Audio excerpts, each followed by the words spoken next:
कैसे हो आप सब। मुझे आशा है कि सभी बच्चे अपने घर पर कुशल मंगल से होंगे और पढ़ाई में व्यस्त होंगे, क्योंकि अब आपकी प्री बोर्ड की भी डेट आ चुकी है और इसके बाद बोर्ड परीक्षा आने वाली है। तो बहुत जल्दी से रिवीजन कर लेते हैं। अब आप इसको रिवीजन ही समझिए कि जो परीक्षा में 100% पूछा जाता है, अब हम आप उसको तैयारी करेंगे। ठीक है, तो जो तृतीय विभक्ति है उसका जो सूत्र है, उससे जो संबंधित अनुवाद आते हैं, ये 100% परीक्षा में पूछे जाते हैं। तो सभी बच्चे इसको बहुत ही ध्यानपूर्वक से समझिएगा, क्योंकि इसमें से एक ना एक प्रश्न आपकी परीक्षा में जरूर आएगा। क्योंकि ये तृतीय विभक्ति बहुत ही महत्वपूर्ण विभक्ति है। या तो इसके सूत्र हों, सूत्र भी पूछ लिया जाएगा, या अनुवाद भी आ सकता है और इसका नियम भी पूछा जा सकता है। ठीक है, तो इसको ध्यानपूर्वक से समझिएगा। करण कारक तृतीय विभक्ति। देखिए, द्वितीय विभक्ति हम पहले ही समझ चुके हैं। ठीक है, जिन्होंने नहीं देखी है, जिन बच्चों ने वो वीडियो, उसका लिंक डिस्क्रिप्शन बॉक्स में दिया गया है, वहां से आप देख लीजिएगा। ठीक है, तृतीय विभक्ति का जो चिन्ह होता है, या तो देखिए एण लगा होता है, एण, या एक वचन में, ठीक है, या होता है एन।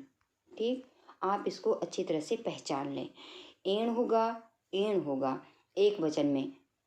अच्छा, इसका नियम क्या है, नियम भी जान लेते हैं। जिसकी सहायता से कर्ता अपना पूरा कार्य करता है।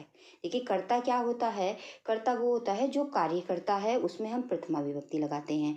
कर्ता जो काम करता है वो कर्म कारक होता है, उसमें हम द्वितीय विभक्ति लगाते हैं। ठीक है, लेकिन करण क्या होता है, करण क्या होता है, जिसकी सहायता से कर्ता अपना कार्य पूरा करता है, वही करण कारक है। मतलब उसी को समझिए कि ये करण है। ठीक है, और करण कारक में क्या, कौन सी विभक्ति लगाते हैं, तृतीय विभक्ति लगाते हैं। ठीक है, इसीलिए इसमें लिखा है कि करण कारक में तृतीय विभक्ति होती है।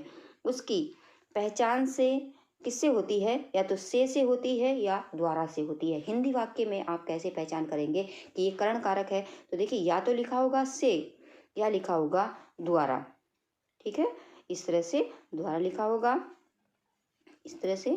ठीक, ये यहाँ से इस तरह से सही से साफ साफ लिख देते हैं, द्वारा लिखा होता है या से होता है। और संस्कृत में अगर संस्कृत का वाक्य पूछा जाए और उसमें पूछ लिया जाता है कि कौन सी विभक्ति है, तो देखिए उसमें लिखा होता है एन, एन होता है, या लास्ट में एन लगा होता है एक वचन में। अब यहाँ पर देखिए, जैसे, जैसे छात्र मुखेन खादती, यहाँ पर ध्यानपूर्वक देखिए, छात्रः मुखेन खादती, छात्र कुछ खा रहा है, तो खाने की मदद या सहायता या किसके द्वारा खा रहा है, मुख से खा रहा है, मुख से मदद ले रहा है। यानी कर्ता जब अपना कोई कार्य करता है और उस कार्य को करने में किसी की मदद लेता है, तो वही करण कारक है। और करण कारक में तृतीय विभक्ति होती है। तो यहाँ पर जो छात्र है वो क्या है, कर्ता है, इसीलिए हमने इसमें क्या लगाई है, प्रथमा विभक्ति लगाते हैं। ठीक है, प्रथमा विभक्ति लगती है कर्ता में और कर में लगती है द्वितीय। अब जो छात्र है किसकी मदद से खा रहा है, मुख की मदद से खा रहा है, तो मुख क्या हुआ, ये करण कारक है। ठीक है, करण कारक में तृतीय विभक्ति लगाई है, तभी मैंने बताया था कि एन लगा देते हैं उसमें। ठीक है, तो मुख में ये देखिए ए की मात्रा यहाँ लगाई है और ये लगा दिया है। ठीक है, समझ में आ गया, अब तो बहुत आसानी से समझ में आ गया होगा। जो कर्ता कारक होता है, ठीक है, कर्ता कारक में प्रथमा विभक्ति लगाते हैं। ठीक, और जो करण कारक है, करण कारक जान करके उसमें तृतीय विभक्ति लगा देते हैं और उसमें तृतीय विभक्ति का चिन्ह लगा दे देते हैं। ठीक है, और लास्ट में क्या खा रहा है, खादती है, कुछ पता नहीं है लेकिन खा रहा है, तो खादती एक वचन है, इसलिए इसमें लास्ट में ती लगा है। तो इसकी हिंदी क्या होगी, छात्र मुख से खाता है। अब अगर इसकी संस्कृत बनाने को आएगी तो आप इसी तरह से बना देंगे, छात्र अब मुख से खा रहा है। देखिए, ये से आया निशान, से आ गया यहाँ पर, तो से कर्ता कारक नहीं है, बल्कि क्या है, करण कारक है। ठीक है, करण कारक है, तो इसमें क्या करेंगे हम, ए मुख में क्या लिख देंगे, मुखेन, एन लगा देंगे, तृतीय विभक्ति लगा देंगे, मुखेन, और खाता है, खाद, खाने की होती है खाद, खाद, और इसमें ती लगा दिया, खादती। ठीक है, इसी तरह से देखिए यहाँ पर बना है, छात्र है मुखेन खादती। अब यहाँ पर क्या लिखा है कि यहाँ कर्ता छात्र मुख से अपना काम पूरा कर रहा है, अतः यह करण कारक है और इसमें तृतीय विभक्ति किसमें हुई, मुखेन में हुई। समझ में? तो आपको बोर्ड परीक्षा में किस तरह से प्रश्न पूछ लिया जाएगा, देखिए ये इस तरह से लिखा होगा और मुखेन के नीचे अंडरलाइन होगी। मुखेन लिखा होगा या कोई भी जिसमें भी तृतीय विभक्ति लगी होगी उसके नीचे ऐसे रेखा खींची होगी और आपसे पूछ लिया जाएगा कि इसमें कौन सी विभक्ति लगी है। सूत्र भी पूछ लिया जाएगा कौन से सूत्र से लगी है, ठीक है, कौन से नियम से लिखी है। अब यहाँ पर देखिए विशेष क्या है, आँख, कान, हाथ, पैर आदमी के दो होते हैं, ठीक है। अतः जब एक के लिए प्रयोग होता है तब ये सदा द्विवचन में आते हैं। जैसे अहम नेत्राभ्याम पश्यामि, ठीक है। यहाँ पर देखिए बहुत ही ध्यान पूर्वक से देखने की समझने की बात है कि मुख कितना था, एक ही होता है ना मुख आदमी का, किसी का भी एक ही मुख होता है तो उसमें हम एक ही वचन लगाएंगे। लेकिन जो कुछ अंग ऐसे होते हैं जो दो होते हैं, देखिए आँख दो होती है, कान दो होते हैं, हाथ दो होते हैं, पैर दो होते हैं, तो इसमें हम तृतीय विभक्ति का द्विवचन लगाते हैं। बहुत ध्यानपूर्वक से देखिए। और द्विवचन का चिन्ह क्या होता है, ये होता है भ्याम, ठीक, भ्याम। अब इसका ये वाक्य देख लीजिए यहाँ पर, अहम नेत्राभ्याम पश्यामि, मैं आँख से देखता हूँ, ठीक है। मैं आँख से देखता हूँ तो मैं एक आँख से तो देखता नहीं हूँ, मैं दोनों आँख से देखता हूँ, तो इसलिए मैं की क्या हुई, अहम, ठीक है। मैं अहम नेत्राभ्याम पश्यामि। अब आपको अच्छी तरह से समझ में आ ही गया होगा। मैं की संस्कृत बनाई अहम और आँखों से देखता है, दो आँखें हैं उसकी, तो आँखों को कहते हैं नेत्र, और आगे भ्याम लगा दिया है तृतीय विभक्ति का द्विवचन, तो यहाँ हुआ नेत्राभ्याम, देखता हूँ। देखने की होती है पश्य, अहम के साथ में अहम करता होता है तो आमी लगता है लास्ट में, पश्यामी, ठीक है। अब इसी तरह से देखिए, जहाँ इनका प्रयोग एक से अधिक के लिए होता है वहाँ इनमें द्विवचन बहुवचन दोनों ही हो सकते हैं। जैसे वयम कर्णाभ्याम द्विवचन आया है, ठीक है। अच्छा, करणे आ जाए तो बहुवचन में आ जाएगा, ठीक है। जैसे श्रुणमः, हम लोग कान से सुनते हैं। अब हम लोग तो हो गए बहुत सारे, कोई भी चीज़ होगी, कोई वाक्य बना कि हम लोग इस बात को कानों से सुने हैं, यानी बहुत सारे लोग सुनने वाले हो गए, तो यहाँ बहुवचन आएगा, ठीक है। तो बहुवचन के लिए क्या आता है, ये इस तरह से एक ही मात्रा और ये दो विसर्ग लगे होंगे, ये तृतीय विभक्ति बहुवचन का चिन्ह है। तो इस पर क्या आया देखिए यहाँ पर, करणे, हम लोग कान से सुनते हैं। यहाँ द्विवचन बहुवचन दोनों हो सकता है। अगर सुनने वाले दो हैं तो कर्णाभ्याम आ जाएगा, और बहुत सारे हैं तो करणे आ जाएगा। अब इसका आदर्श वाक्य भी देख लेते हैं। देखिए, राम है वाणेन बालिम अहन, वाक्य था हिंदी में, देखिए, राम ने वाण से बाली को मारा। राम ने मारा, राम क्या हुआ, कर्ता, राम करता है, तो देखिए क्या हुआ, राम में हमने विसर्ग लगा दिए, ठीक है, प्रथमा विभक्ति एक वचन।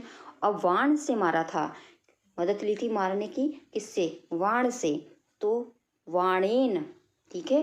किसको मारा, राम का कर्म क्या था, बाली को मारना, ठीक है, बाली को मारा था, तो बाली में लगाई द्वितीय विभक्ति, बालिम, मारा, मारा मतलब भूतकाल में मारा, तो अहन, ठीक है, बन गया वाक्य। अब आपको समझ में भी आ गया होगा। अगर नहीं आया है तो आप कमेंट बॉक्स में पूछ लीजिए कि अगर कुछ नहीं आया है समझ में तो आप कमेंट बॉक्स में पूछ सकते हैं। अगला वाक्य देखिए, तुम लोग अपने हाथ से काम करो। तुम लोग, ठीक है, अब तुम लोग हाथों से काम करो आदेश मिल रहा है, तो ये कितने हैं, दो हैं, दो भी नहीं है बल्कि लग रहा है कि तुम लोग हैं तो बहुवचन में है, तो इसका आएगा यूयम, तुम लोग यानी यूयम, ठीक है। और अपने, अपने की क्या आई है, स्व, अपने की होती है स्व। अब हाथ से काम करो, तो कहा गया जा रहा है कि दोनों हाथों से काम करिए, ठीक है, दोनों हाथों से, तो उसमें हाथ में, हाथ की होती है हस्त, हस्त होती है, और उसमें द्वितीय विभक्ति लगाई है तृतीय विभक्ति की, तो क्या बना है, हस्ताभ्याम।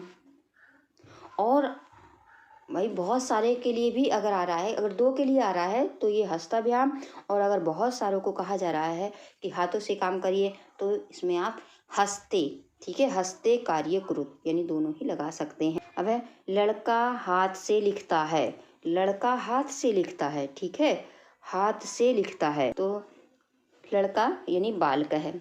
हस्ताभ्याम लिखती, लेकिन यहाँ पे लिखा है हाथ से लिखता है, तो एक हाथ से लिखता होगा, ठीक है। अगर इसमें आए दोनों हाथों से लिखता तो वो हस्ताभ्याम आता, ठीक है। नहीं तो अगर इसमें तो भाव लग रहा है कि एक हाथ से लिख रहा है, लड़का हाथ से लिख रहा है, तो ये एक हाथ से लिख रहा है, तो अगर एक का लिखता है तो हस्तेन, ठीक है, दोनों हाथों से करेगा तो हस्ताभ्याम। अगला वाक्य है मेहनत से काम सिद्ध होता है। कारक उभय पद विभक्ति के रूप में। अब ये उभय पद विभक्ति रूप क्या है, इसका नियम जान लेते हैं। देखिए सात अर्थ वाले जैसे सम साकम के योग में जिसके साथ काम किया जाता है उसमें तृतीय विभक्ति होती है, ठीक है। जिसके साथ जाया जाता है उसमें भी तृतीय विभक्ति होती है। जैसे पिता पुत्र सह गच्छति, मतलब जो कोई काम हम किसी के साथ में कर रहे हैं, ठीक है। जैसे पिता पुत्र के साथ जा रहा है, जाने का काम कहाँ से किसके साथ कर रहा है, पिता के साथ कर रहा है, ठीक है। तो पिता पुत्र के साथ जाता है, पिता पुत्र के साथ जाता है, तो पिता पुत्र के साथ जा रहा है, ठीक है। तो पिता तो करता है, पिता आया, और पुत्र के साथ जा रहा है, तो इसलिए इसमें पुत्रेण में तृतीय विभक्ति, जिसके साथ जाएंगे उसमें तृतीय विभक्ति लगाएंगे, ठीक है। और गच्छति जाता है की होती है गच्छति। दूसरा नियम जानिए कि जिस अंग के द्वारा शरीर में कोई विकार, जिस अंग में शरीर में कोई विकार हो, कोई कमी हो, उसमें भी तृतीय विभक्ति लगाते हैं, ठीक है। जैसे सह कर्णेन बधिर अस्ति, वह कान से बहरा है, तो वह किससे बहरा है, कान से, तो कान में तृतीय विभक्ति लगा दी। तीसरा नियम पृथक बिना नाना शब्दों के योग में भी तृतीय विभक्ति लगाते हैं। जैसे कोई काम उसके बिना नहीं हो सकता है, उसके बिना हम ये काम नहीं कर सकते, तो अगर बिना शब्द आए, बिना, तो उसमें भी हम तृतीय विभक्ति लगाते हैं। जैसे कलम के बिना मैं कैसे लिखूंगा, तो कलमेन बिना, कलम में तृतीय, किसके बिना नहीं लिख सकते, कलम के, तो जिसके बिना काम नहीं कर सकते उसमें तृतीय विभक्ति लगाते हैं, तो आता है कलमेन बिना कथम लिखिष्यामि, कलम के बिना मैं कैसे लिखूंगा। तो आपको समझ में आ गया कि सह साकम सार्धम समम के योग में भी तृतीय विभक्ति लगाते हैं, और जिस अंग में विकार होता है उसमें भी तृतीय विभक्ति लगाते हैं, जिसके बिना कोई काम नहीं हो सकता उसमें भी तृतीय विभक्ति लगाते हैं। अभी कौन कौन से सूत्र से लगाते हैं, इनका क्या सूत्र है, वो भी हम वीडियो के अंत में देखेंगे। अब कुछ आदर्श वाक्य देख लीजिए। वह अध्यापक के साथ घर जाएगा, तो देखिए वह की संस्कृत होती है सह, किसके साथ जाएगा, अध्यापक के जाएगा, तो इसमें तृतीय विभक्ति लगा दी है। और साथ की होती है सह, और कहाँ जा रहा है, घर को जा रहा है, कर्म कारक हो गया गृहम, जाएगा तो गमिष्यति, भविष्य काल का आ गया, ठीक है। अभी इसी तरह से अगला वाक्य, यह लड़का पैर का लंगड़ा है, ठीक है। तो यह की हो जाएगी अयम बालकः पादेन खंजय अस्ति, किससे लंगड़ा था, पैर से, तो पैर में विकार हो गया, तो उसमें तृतीय विभक्ति लगा देंगे, ठीक है। पादेन खंजय अस्ति। पुस्तक के बिना मैं क्या पढ़ूं, अब बिना शब्द आ गया है, तो बिना में भी तृतीय विभक्ति लगाएंगे। किसके बिना नहीं पढ़ा जा रहा, पुस्तक के, तो पुस्तक में तृतीय विभक्ति लगाएंगे। पुस्तक बिना, अब देखिए बिना को भी संस्कृत में बिना ही लिखते हैं, बिना मैं की हो जाएगी अहम, क्या की होगी क्या, और पठामी पढ़ूं। अब यहाँ पर देखिए कुछ अनुवाद लिखे हैं आपके गृह कार्य के लिए, तो आप इनको बना करके देखिएगा और आपका अपना खुद टेस्ट लीजिएगा कि आप इनको बना पा रहे हैं या नहीं बना पा रहे हैं। कुछ ये सहायक शब्द दिए हुए हैं, जैसे बोलने से क्या होगा, भाषणेन भिक्षुक, जैसे यहाँ पे आया है ना एक वाक्य। और ये भिखारी की संस्कृत बता देते हैं, भिक्षुक, नाव की आएगी नौका, सुना यानी शून्यम, पढ़ने का पठत, ठीक है। इस तरह से आप इन सहायक वाक्यों को लेकर के इन वाक्यों का प्रयोग अनुवाद बनाइएगा। तो अब आपको समझ में आ ही गया होगा करण कारक द्वितीय विभक्ति का प्रयोग कहाँ होता है। नियम देख लो फिर से दोबारा से कि कर्ता जिसकी सहायता से कार्य पूरा करता है वह करण कारक होता है और उसमें तृतीय विभक्ति होती है, ठीक है। कारण का चिन्ह क्या होता है, से या द्वारा होता है, ठीक है। कर्ता जिसकी सहायता से काम करता है उसमें तृतीय विभक्ति लगाते हैं, और तृतीय विभक्ति की पहचान क्या होती है, से आता है या द्वारा आता है। अब एक और विशेष बात है, देखिए जो अपादान कारक है, जो पंचमी विभक्ति का चिन्ह है, उसमें भी से आता है। जैसे वृक्ष से पत्ते गिरते हैं, ठीक है, लेकिन दोनों में बहुत अंतर है। करण कारक के से का मतलब होता है द्वारा निकटता प्रदर्शित की जाती है, जबकि अपादान चिन्ह से दूर दूर या भिन्नता अर्थात दूर होना प्रदर्शित किया जाता है। जैसे अभी बताया कि वृक्ष से पत्ता गिरता है, तो वृक्ष से पत्ता गिर रहा है, पत्ता दूर हो रहा है, ठीक है। और इसमें क्या होता है, इसमें मदद ली जाती है किसी काम से। जैसे मैं कलम से लिखता हूँ, कलम से लिख रहा है यानी कलम भी उसके पास है, निकट है कलम, है ना, दूर नहीं है, लेकिन उसका वो दूर होता है। वृक्ष से पत्ता गिरता है, वो तो दूर हो गया। मैं विद्यालय से घर जाता हूँ, तो वो भी विद्यालय से घर जा रहा है, या मैं घर से विद्यालय जा रहा हूँ, या मैं बाजार जाता हूँ, ठीक है, तो ये सब दूर वाले हैं। मैं घर से बाजार जाता हूँ, तो यहाँ पर दूरी प्रदर्शित होती है, और इससे में क्या निकटता प्रदर्शित होती है। अब देख लेते हैं कुछ और आदर्श वाक्य। जैसे सीता नाक से फूल सूंघती है। देखिए, सीता नाक से फूल सूंघ रही है, तो नाक क्या है, स्त्रीलिंग है, तो भाई सीता भी स्त्रीलिंग है, तो इसमें विसर्ग लगाएंगे नहीं कर्ता में। नासिकाया पुष्पम ग्रति, ठीक है। हाथी सूंड से पानी पीता है, तो गजह कर्णेन जलम पिबती। मैं मुंह से बोलता हूँ, अहम मुखेन बदामी। हम सब आँखों से देखते हैं, वयम नेत्राभ्याम पश्यामः। किसान हल से खेत जोतता है, तो कृषक हलेन क्षेत्रम कर्षति। राजा रथ से उपवन में जाता है, तो नृप रथेन उपवन गच्छति। वह हाथों से काम करता है, स हस्ताभ्याम, दोनों हाथों से कर रहा है, ठीक है, कार्यम करोति। और कहाँ कहाँ तृतीय विभक्ति होती है, तो देखो, हेतु कारण में भी तृतीय विभक्ति होती है। जिसमें सौगंध खाई जाती है उसमें भी तृतीय विभक्ति होती है। साथ के अर्थ रखने वाले सह साकम सार्धमम समम के योग में भी तृतीय विभक्ति होती है। जिस अंग से किसी अंग का विकार सूचित होता है उस अंगवाचक में भी तृतीय विभक्ति होती है। समानार्थक तुल्य सम समान शब्दों के योग में भी तृतीय विभक्ति होती है। इसको ध्यानपूर्वक समझते चलिएगा। और निषेधार्थम अलम के योग में भी तृतीय विभक्ति होती है। किम कार्यम को अर्थम प्रयोजनम के योग में भी तृतीय विभक्ति होती है। अब यहाँ पर आदर्श वाक्य देख करके आपको पता चल ही जाएगा। जैसे राम सीता के साथ बन गई, तो राम सीता रामेण सह वनम अगच्छत, ठीक है। साथ के योग में तो तृतीय विभक्ति लगती है। सीता किसके साथ गई, राम के साथ गई, तो राम में तृतीय विभक्ति लगा दी। सीता रामेण सह वनम गच्छति। मैं पिताजी के साथ बाजार जाता हूँ, तो किसके साथ जा रहा हूँ, पिताजी के साथ जा रहा हूँ, तो पिताजी को जनकेन कहते हैं, ठीक है। जनक में तृतीय विभक्ति लगा दी। अहम जनकेन साकम समम हट्टम गच्छामी, यानी यहाँ पर जो दिखाया जा रहा है कि यहाँ पर साकम भी समम भी आ सकता है, ठीक है। राम नेत्रेण काणः अस्ति, राम नेत्रेण काणः अस्ति। पैर से लंगड़ा है वह पुरुष नहीं चल सकता, तो पादेन खंजय सह जनम चलतुम न शक्नोति। कानों से बहरा है वह मेरी बात नहीं सुनता। कर्णाभ्याम बधिरः स मम वार्ता न शृणोति। अर्जुन के समान धनुर्धारी नहीं था, तो अर्जुन ने सम धनुर्धारी न आसीत। सीता का मुख चंद्रमा के समान सुंदर है, तो सीताया मुख चंद्रेण तुल्यम अस्ति। मैंने ये पुस्तक 3 रुपये में खरीदी। अहम इदम पुस्तकम त्रिभी रूप्यके अक्रीणाम। अब यहाँ पर देखो, विवाद मत करो, विवादेन अलम। मूर्खों को पुस्तकों से क्या प्रयोजन, यानी अलम में प्रयोजन में भी तृतीय विभक्ति लगाते हैं जहाँ प्रयोजन शब्द आता है। जैसे मूर्खाणाम पुस्तके ही किम प्रयोजनम, ठीक है, पुस्तक में तृतीय विभक्ति बहुवचन लगाया है। विद्या से सम्मान होता है, विद्या सम्मान भवती।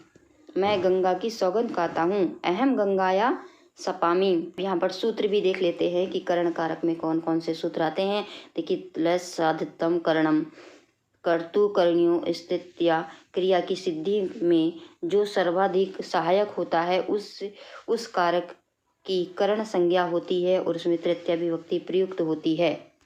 इस सूत्र को समझ लिए ध्यानपूर्वक। साधिकम करणम या कर्तृन औस्ते तृतीया, ठीक है।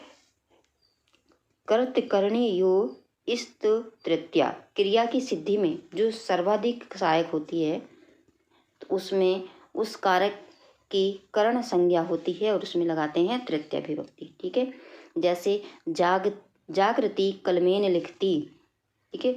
क्रिया की सिद्धि यानी जागृति जो लिख रही है, जो काम कर रही है, सबसे ज़्यादा मदद या किसके बिना वो नहीं कर सकती। कलम अगर उसके पास नहीं होगा तो वो नहीं लिख सकती है। तो जो लिखने का काम है, सबसे पहले जो सर्वाधिक सहायक है कौन है? कलम है। तो कलम में ही तृतीय विभक्ति लगा दी है। तो जागृति कलमेन लिखती, इसलिए वाक्य बना जागृति कलमेन लिखती। इसी तरह से वैशाली जलेन मुख प्रक्षालयति, ठीक है। वैशाली किससे मुख धो रही है? जल से धो रही है, ठीक है। तो इसलिए जलेन में तृतीय विभक्ति लगाई है। राम दुग्धेन रोटी का खादिति, राम किससे रोटी खा रहा है? दूध से रोटी खा रहा है, इसलिए इसमें दूध तृतीय विभक्ति लगाई है। इसी तरह से तीसरा देख लीजिए, सहयुक्ते अप्रधाने, इस सूत्र में स है, साकम समम सार्धम, साथ के योग में तृतीय विभक्ति होती है। जैसे जनक पुत्रेण सह गच्छति, सीता गीता साकम पठति, त स्वमित्रे सार्धम क्रीडति, त्वम गुरुणा सम वेद पाठ करोसि, ठीक है। और आपको पता ही है कि एनांग विकार सूत्र का जिस अंग में विकार होता है या विकार दिखलाई देता है, उस विकृत अंगवाचक शब्द में तृतीय विभक्ति प्रयुक्त होती है। सह नेत्रेण काणः अस्ति, तृतीय विभक्ति है। अंग एनांगः विकार, एनांग विकार में भी तृतीय विभक्ति होती है। इस सूत्र का मतलब होता है जिस अंग में विकार होता है उसमें तृतीय विभक्ति लगाते हैं। और यही आपकी बोर्ड परीक्षा में 100% इसमें से पूछा जाएगा, तो इसको अच्छी तरह से याद करिएगा। एक समय इस तरह से पूछ लिया जाएगा, जैसे वाणी लिखा हुआ है कि रेखांकित अंश में बताइए कि इसमें कौन सी विभक्ति है और किस नियम से लिखी है, ठीक है। इस तरह से भी आपसे पूछ सकते हैं। तो आप इसमें लिख देंगे, अगर बहुविकल्प में पूछा है कि कौन सी विभक्ति लगी है तो आप इसमें लिख देंगे तृतीय विभक्ति। तो आज बहुत ही विस्तार से हमने तृतीय विभक्ति को समझ लिया है। मुझे आशा है कि आपको ये अच्छी तरह से समझ में आ गया होगा। आ गया है तो कमेंट बॉक्स में बता दीजिए कि हमें आया है। अगर कुछ नहीं समझ में आया है तो वो कमेंट बॉक्स में पूछ लीजिएगा, ठीक है। इस वीडियो को देख करके अपने मित्रों के साथ ज़रूर शेयर करना ताकि इस वीडियो का लाभ सभी को मिले, ठीक है। जो चैनल पर नए हो चैनल को सब्सक्राइब कर लेना, साथ में जो घंटी है उसको प्रेस कर लेना ताकि अगली वीडियो का नोटिफिकेशन सबसे पहले आपके पास पहुंच जाए।